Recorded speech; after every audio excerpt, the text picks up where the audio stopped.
Shrinking with fear, Zenny felt anxious and thought, what if the shrewd rapscallion sparrow changed her mind later?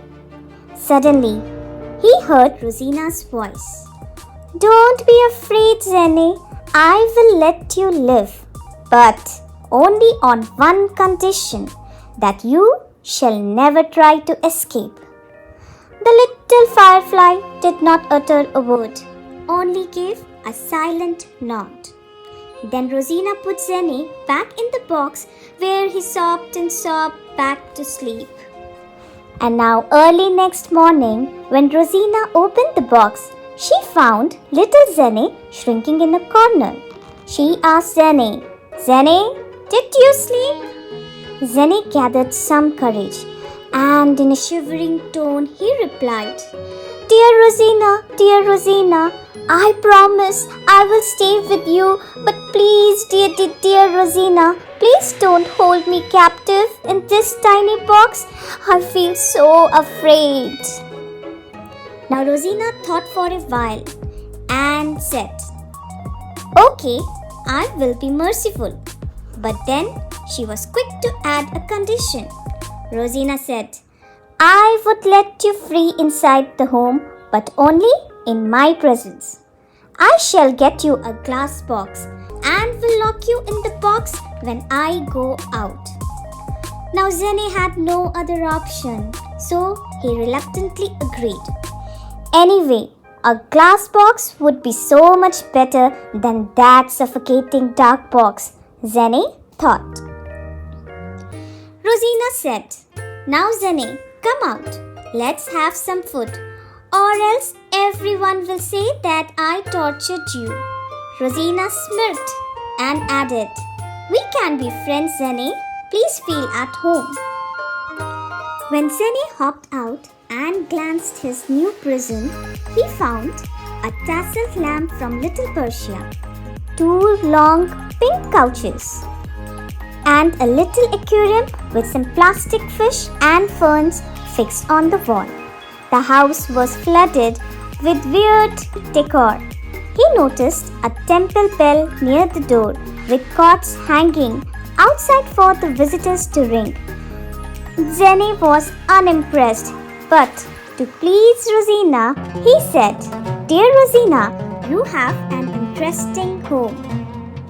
Now mistaking his sarcasm for compliment, Rosina blushed. She said, It is a house of delight.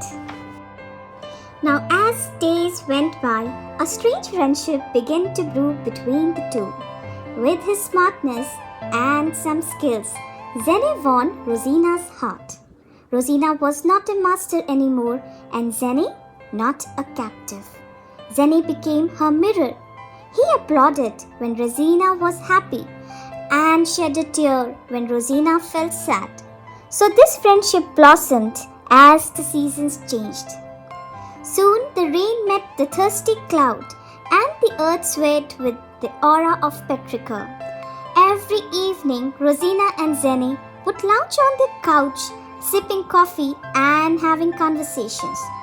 New ideas were discussed and old truths were questioned. One evening, Rosina, in an unusually cheerful mood, asked Zenny, Zenny, have you ever crossed the layer of clouds that float in the sky? Zenny said, How I wish I could. You see, Rosina, I am so tiny. How can I fly so high? I think only humans are crazy enough to chase such fantasies. Haven't they invented a giant machine that can hurl them above the clouds? Rosina gave an impish grin. The mention of humans reminded me of something crazily stupid that I had done last summer. Little Zenny grew curious and said, Oh Rosina, please tell me the story. I want to know everything. Rosina leaned back on her couch, closed her eyes and began to narrate. Haha, she laughed. It was something that I did last summer. I was very curious about the giant bird-like machines that the humans have created. Zeppelins, I think that's what they call them. They are the machines that swing and float in the sky. They have huge wings and tails, but interestingly, the wings never flap. Always remain stiff and straight. So what happened next? Zenev was growing more curious. He asked, "So, did you buy the ticket to get inside? Are sparrows even allowed inside zeppelins?"